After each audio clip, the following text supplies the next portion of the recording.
Hello everyone, आज हम लोग बात करेंगे फिर प्रिवेंशन ऑफ करप्शन एक्ट पे।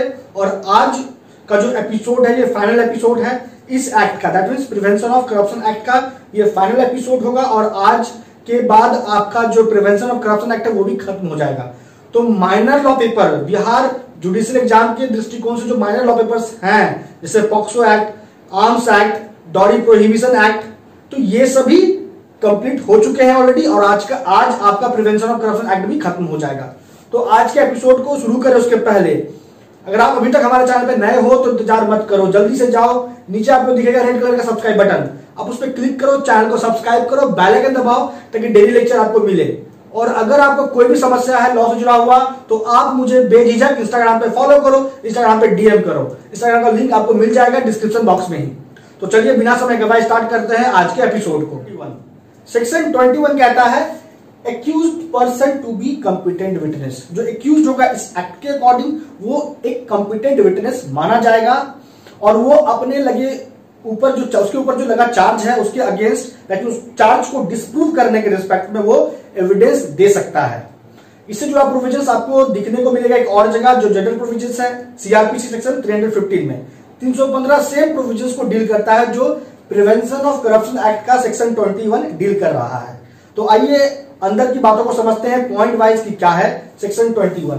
स्टार्ट करें, मैं फिर बोलूंगा, अपने पास बेयर एक्ट रखो कंसर्निंग सब्जेक्ट का, कम से कम टेक्स्ट बुक रखो, नोटबुक रखो और लेक्चर को पूरा देखो और बोर्ड पे लिखा हो जो बात है आप उसे राइट डाउन करो और जो मैं बोलता हूं उसको बड़े ध्यान से सुनो।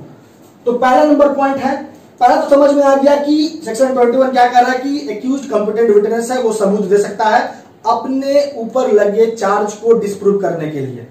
तो यहां पे पहला पॉइंट कहता है कि एक्यूज्ड में गिव एविडेंस ऑन ओथ, तो सबूत दे सकता है अपने ऊपर लगे चार्ज को डिस्प्रूव करने के लिए। तो देगा तो कैसे देगा, तो कहता है ओथ पे देगा, शपथ पे देगा। शपथ पे देगा इसका क्या तात्पर्य है? कोई भी सबूत जब शपथ पे दिया जाता है तो इसका मतलब यह हुआ कि अगर एविडेंस ऑन ओथ है, अगर कोई व्यक्ति फॉल्स एविडेंस दे रहा है, इंटेंशनली झूठा सबूत पेश कर रहा है, तो उस पे आईपीसी के सेक्शन 193 के रिस्पेक्ट में प्रोसिक्यूट किया सकता है। यही बात है, ओथ पे एविडेंस देने का प्रभाव यही होता है।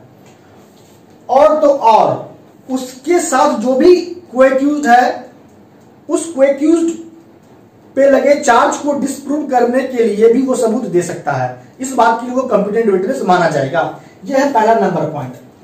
अब यहां पे जो प्रोवाइजो है बहुत इंपॉर्टेंट है, ध्यान से समझना आप लोग बातों को। तो प्रोवाइजो कहता है कि एक्यूज्ड को कभी भी गवाह के तौर पे पेश नहीं किया सकता है। पेश होगा भी एक्यूज्ड गवाह के तौर पे तो तभी होगा जब उसका खुद का इच्छा होगा, एट हिज ओन रिक्वेस्ट, खुद के इच्छा पे ही एक्यूज्ड अपेयर होगा एज ए विटनेस, अदरवाइज नहीं। दूसरा बात है, दूसरा पॉइंट क्या कहता है कि his failure to give evidence shall not be a subject of comment by the prosecution और give rise to presumption against him. अगर मान लीजिए उसने सबूत नहीं दे पाया अपने ऊपर लगे चार्ज को डिस्प्रूव करने के लिए, या नहीं दे पाया, तो इसका यह मतलब नहीं है कि इस बात को लेकर प्रोसिक्यूशन उससे सवाल करने लगे, उस पर कमेंट करने लगे कि नहीं तुमने अपराध किया है, अब ये साबित हो गया। पहला बात। दूसरा बात है कि उसके सबूत देने में असफल होने के कारण कुछ ऐसा प्रिजम्पशन भी अराइज नहीं होगा जिससे यह प्रतीत हो कि उसने ही अपराध किया है। ये आप ध्यान रखना। और तीसरा नंबर पॉइंट कहता है कि एक्यूज्ड जब अपेयर होगा विटनेस के तौर पे तो प्रोसिक्यूशन उससे ऐसा कोई सवाल नहीं कर सकती है। अगर सवाल कर ली तो एक्यूज्ड जवाब नहीं देगा अगर उस सवाल का संबंध किसी अन्य अपराध को, जो अपराध का चार्ज इस एक्यूज्ड पे लगा है उसको छोड़कर किसी अन्य अपराध के करने या अन्य अपराध के रिस्पेक्ट में कन्विक्ट होने को लेके है, तो उस सवाल का जवाब नहीं देगा एक्यूज्ड। पहले तो सवाल ही नहीं कर सकता है प्रोसिक्यूशन, अगर कर भी लिया तो एक्यूज्ड बाउंड नहीं है कि उसको जवाब दे। और दूसरा कि एक्यूज्ड उस क्वेश्चन का भी आंसर नहीं देगा, ना ही प्रोसिक्यूशन ऐसा कोई क्वेश्चन पूछ सकता है जो उसके कैरेक्टर, बैड कैरेक्टर से जुड़ा हुआ है। यह भी आप ध्यान रखना। यहां पे भी इस एक्सेप्शन का एक्सेप्शन है।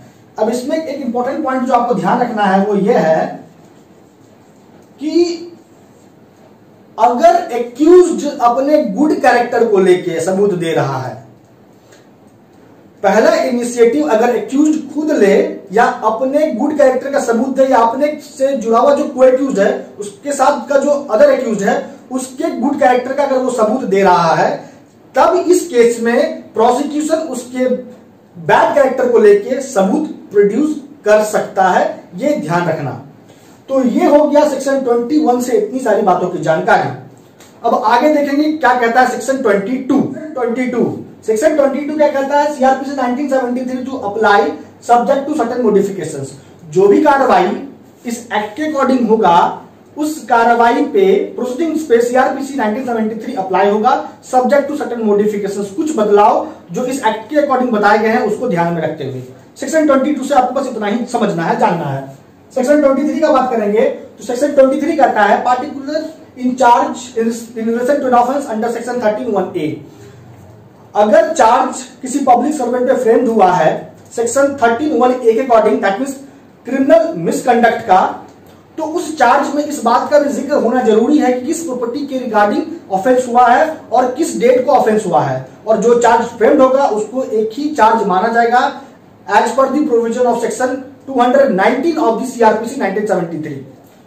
24 हट चुका है, पढ़ने की जरूरत है ही नहीं, ओमिटेड है।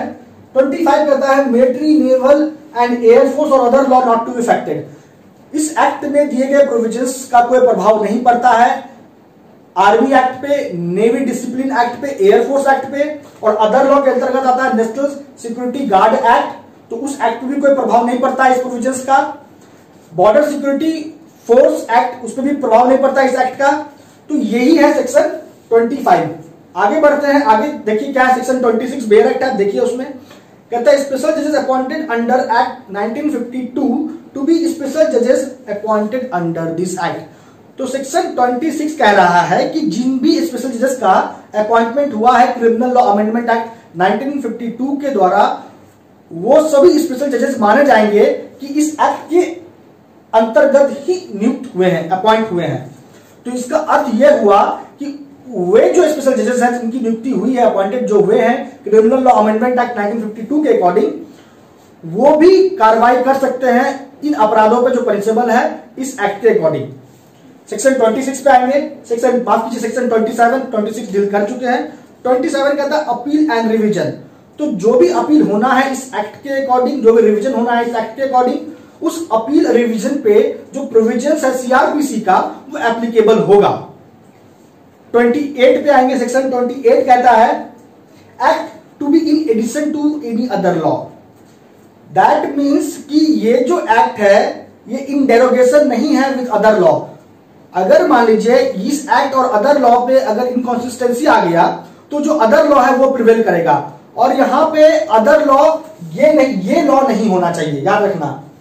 मीन्स टू से कि अगर मान लीजिए पब्लिक सर्वेंट ने कोई ऑफेंस किया जो पनिशेबल है अन्य लॉ के तहत, फॉर एग्जांपल आईपीसी के तहत वो ऑफेंस पनिशेबल है, तो यहां पे इसका ये मतलब नहीं है कि वो पब्लिक सर्वेंट है तो उस पर कार्रवाई इस एक्ट के अकॉर्डिंग ही होगी। किसी अदर लॉ के अकॉर्डिंग भी अगर पब्लिक सर्वेंट ने ऑफेंस किया है तो उस एक्ट के अकॉर्डिंग भी पब्लिक सर्वेंट को पनिश किया जाएगा। यही है सेक्शन 28। सेक्शन 29 कहता है जो प्रोविजंस है रिगार्डिंग अमेंडमेंट ऑफ ऑर्डिनेंस 1944, उसको ज्यादा दिमाग लगाना नहीं है। उसके बाद सेक्शन 29 एक पावर दिया है, रूल मेकिंग पावर। तो यहां पे for the better execution of the provisions of this act किसको पावर है रूल बनाने का? तो सेंट्रल गवर्नमेंट को पावर है कि वो रूल बना सकती है इस एक्ट के प्रोविजंस को लागू करने के रिस्पेक्ट में। और सेक्शन 30 है appeal, repeal and savings. That means कि इस एक्ट के लागू होने के बाद, प्रिवेंशन ऑफ करप्शन एक्ट 1988 के लागू होने के बाद जो एक्ट है प्रिवेंशन ऑफ करप्शन एक्ट 1947 का और क्रिमिनल लॉ अमेंडमेंट एक्ट 1952 वो रिपील हो चुका होगा। तो यही है सेक्शन 30। और 31 तो हट गया है, 31 भी ओमिटेड है, जो पढ़ने की आपको जरूरत है नहीं। तो इसी के साथ आपका प्रिवेंशन ऑफ करप्शन एक्ट का भी जो पोर्शन है खत्म हो गया। मैं अंततः आपको बस इतना बोलूंगा कि वीडियो अच्छा लगा, लेक्चर समझ में आई है तो आप अपने स्टडी ग्रुप में शेयर जरूर कीजिएगा, मुझे कमेंट करके जरूर बताइए।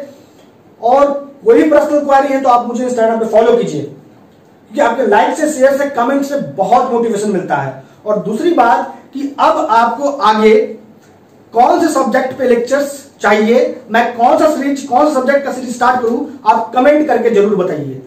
जिस भी सब्जेक्ट का, जो भी सब्जेक्ट मेजोरिटी में होगा, मैं उसी सब्जेक्ट को आगे कंटिन्यू करूंगा और उसी सब्जेक्ट का सीरीज स्टार्ट करूंगा। तो दोस्तों, आज लेक्चर में इतना ही। आपका अब तक हमारे साथ बने रहने के लिए बहुत बहुत धन्यवाद।